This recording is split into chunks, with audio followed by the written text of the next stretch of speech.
Buenas tardes, mi nombre es Lizeth Navarro. Hoy expondré respecto a mi infografía del tema de la neurona y la neuroglía.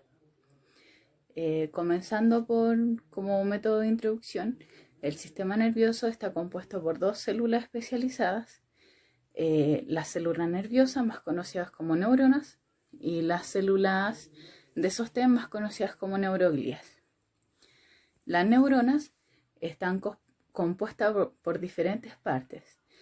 Comenzaremos por el cuerpo neuronal, más conocido como soma, en el cual poseen diferentes organelos. Tienen dos prolongaciones, una corta, más conocida como dendritas, y en sus extremos poseen prolongaciones más finas conocidas como espinas dendríticas.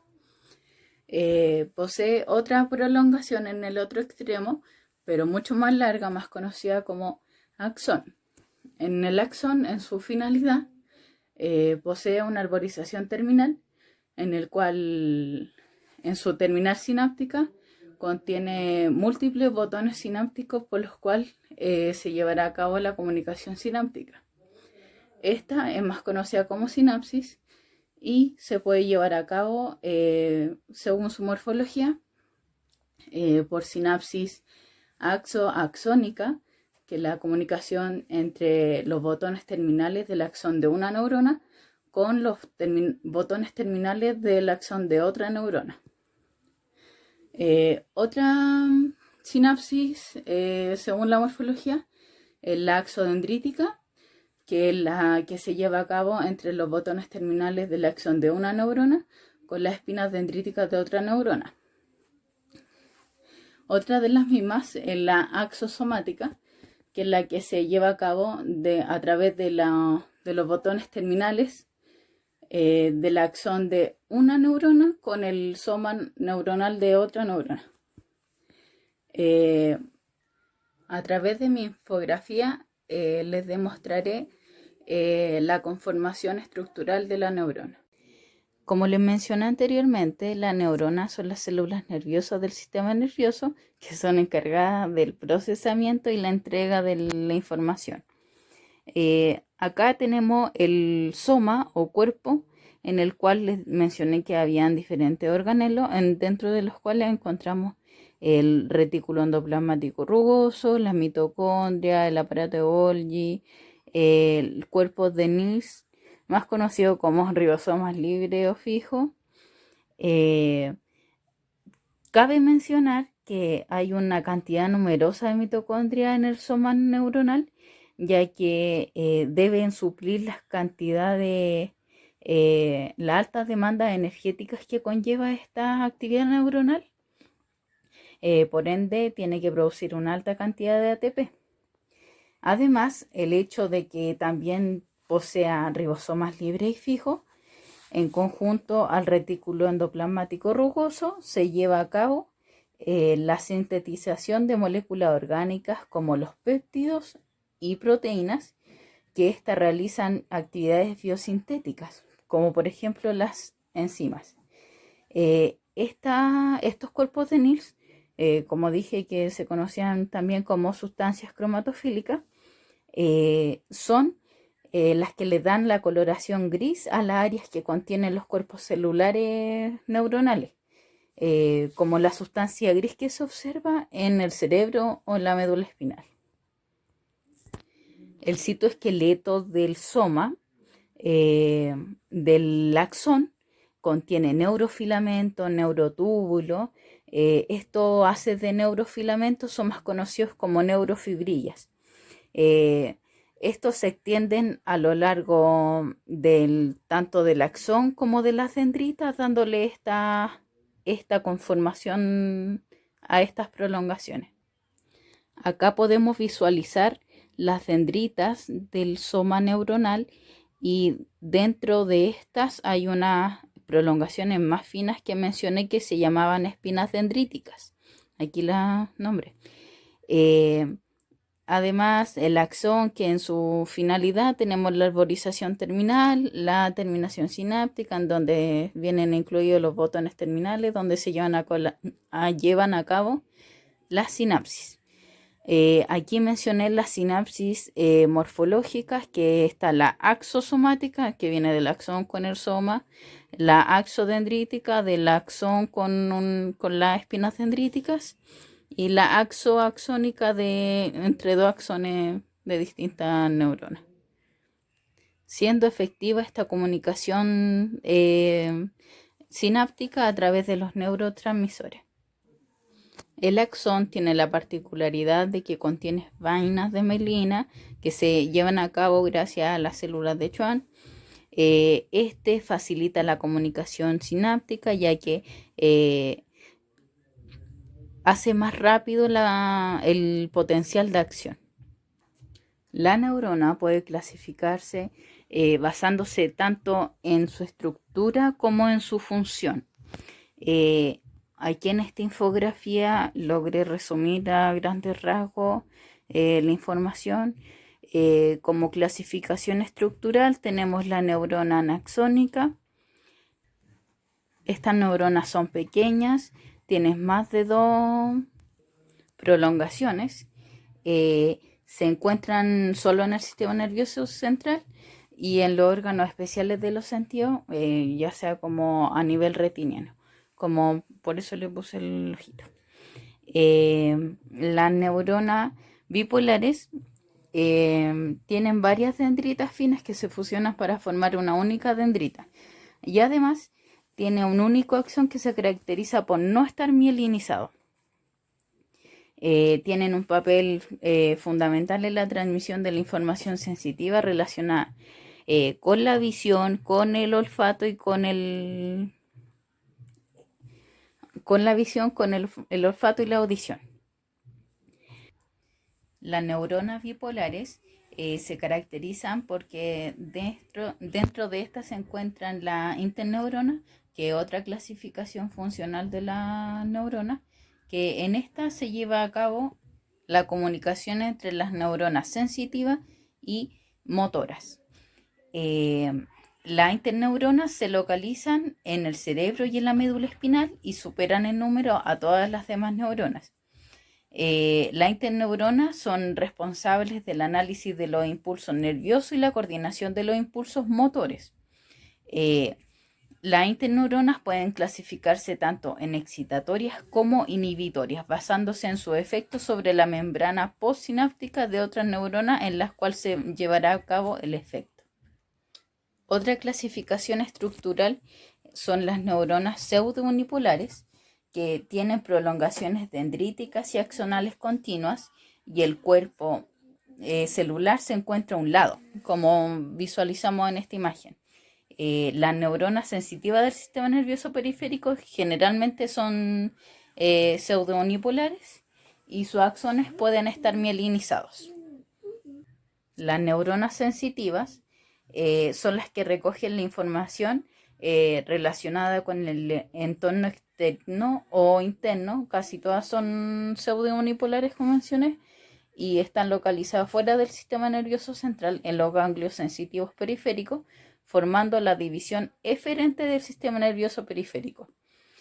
Su función es transmitir la información hacia el sistema nervioso central desde el sistema nervioso periférico, y los axones de estas neuronas, o fibras aferentes como también la conocemos, se extienden entre un receptor sensitivo y la médula espinal o el cerebro.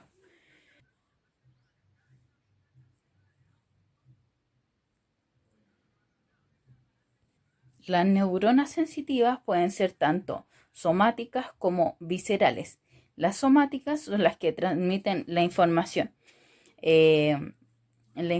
acerca del mundo exterior y nuestra posición, más conocida como la propiocepción, y esta se lleva a cabo a través del lecteroreceptor y el propio receptor, que estos receptores se agrupan de manera amplia, pero aquí hay una clasificación que los ecteroreceptores proporcionan información acerca del entorno externo en forma de sensibilidad al tacto, temperatura, presión, y de los sentidos especiales más complejos como la vista, el olfato y el oído.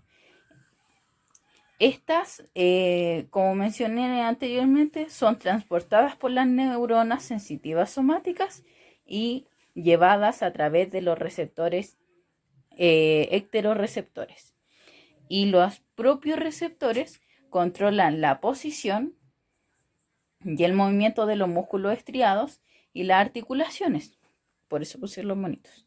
Y la información es transportada a través de las neuronas sensitivas somáticas y llevada a través de los propios receptores. Las neuronas sensitivas viscerales son encargadas de transmitir la información acerca de las condiciones internas y el estado de los diversos sistemas de nuestro cuerpo, ya sea el respiratorio, el digestivo, el cardiovascular, el urinario, y controlan estos sistemas. Además, transmiten sensibilidad, ya sea como la presión profunda, el dolor. También podemos destacar que en esta se lleva la información del gusto, del sentido del gusto. Otra subclasificación estructural de las neuronas son las neuronas multipolar, que estas tienen varias dendritas y un único axón que puede tener una o más ramas. Las neuronas multipolares son el tipo más frecuente en el sistema nervioso central y se caracterizan por ser generalmente motoras. Forman la división eferente del sistema nervioso y estimula o modifica la actividad de un tejido. Ya puede ser un tejido, órgano, un sistema orgánico periférico. El organismo se encuentran aproximadamente 500.000 de neuronas motoras. Los axones que salen de este tipo son conocidos como fibras eferentes. Como las sensitivas se conocían como aferentes, estas son eferentes. Las dos divisiones eferentes del sistema nervioso periférico está el sistema nervioso somático y el sistema nervioso autónomo. En el somático se incluyen las neuronas motoras somáticas que inervan los músculos estriados. Se encuentran al interior del sistema nervioso central y sus axones se extienden hasta la sinapsis neuromuscular, que es la que se lleva a cabo entre los botones terminales del axón de una neurona con un músculo estriado, llevando así de esta manera su información. Están controladas generalmente de manera consciente. El sistema nervioso autónomo incluye todas las neuronas motoras viscerales. Estas inervan los efectores periféricos diferentes de los músculos estriados.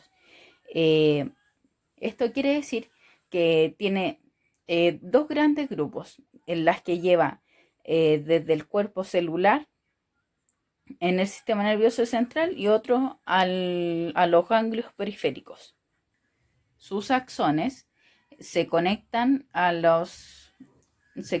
desde el sistema nervioso central hasta un ganglio denominadas fibras preganglionares, y los axones se conectan con las células del ganglio con los efectores periféricos son los postganglionares, en los cuales se llevará la información hasta un músculo liso o un efector involuntario.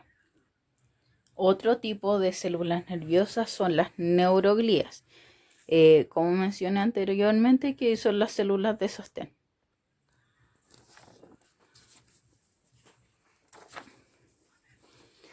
Las neuroglías o células de soporte aíslan las neuronas proporcionando una estructura de soporte para el tejido nervioso. Esta ayuda a mantener el entorno intracelular y actúan como fagocitos. El tejido nervioso del organismo contiene aproximadamente 100.000 millones de neuronas de soporte o neuroglía, lo que supone que aproximadamente 5 veces mayor al número de neuronas. Las células gliales o neuroglía son más pequeñas que las neuronas, pero conservan la capacidad de dividirse, que esta función generalmente las pierden las neuronas. Existen diferencias significativas de organización entre el tejido nervioso, el sistema nervioso central y el periférico, fundamentalmente debido a que las diferencias en las poblaciones de las células gliales son muy específicas. La mayoría de la variedad de las células gliales se encuentran en el sistema nervioso central, como lo observamos en esta imagen. Encontramos los oligodendrocitos, la microglía y los astrocitos y las células ependimarias. Las células ependimarias recubren los ventrículos en el cerebro de un adulto y el conducto central, más conocido como la médula espinal, intervienen en la producción, la circulación y el control del líquido cefalorraquídeo. Esa es su principal función. Además contiene otras neuroglía conocidas como la microglía, que estas son células fagocitarias del sistema nervioso central. Tiene esa estructura ya que eliminan detritos celulares, desechos y patógenos mediante la fagocitosis. Los oligodendrocitos mielinizan los axones del sistema nervioso central, proporcionándole un armazón estructural. Los astrocitos tienen mayor cantidad de funciones. Dentro de esta encontramos mantener la barrera hematoencefálica, proporciona el soporte estructural, regula las concentraciones de iones, nutrientes y gases disueltos, absorben y reciclan los neurotransmisores y forman tejido cicatrizal después de una lesión, que es muy fundamental esta función. En el sistema nervioso periférico encontramos las células de satélite, que estas rodean los cuerpos celulares neuronales en los ganglios, regulan los niveles de oxígeno, CO2, nutrientes y neurotransmisores alrededor de las neuronas de los ganglios. También encontramos, contienen las células de Schwann, que rodean todos los axones en el sistema nervioso periférico. Es responsable de la mielinización de los axones periféricos, participan en los procesos de la reparación después de una lesión. Gracias a cada diferenciación en sus funciones de estas células, tanto gliales como las neuronas, se lleva a cabo el procesamiento tan complejo de la información que se lleva a cabo en un ser humano. Muchas gracias, esta ha sido mi disertación.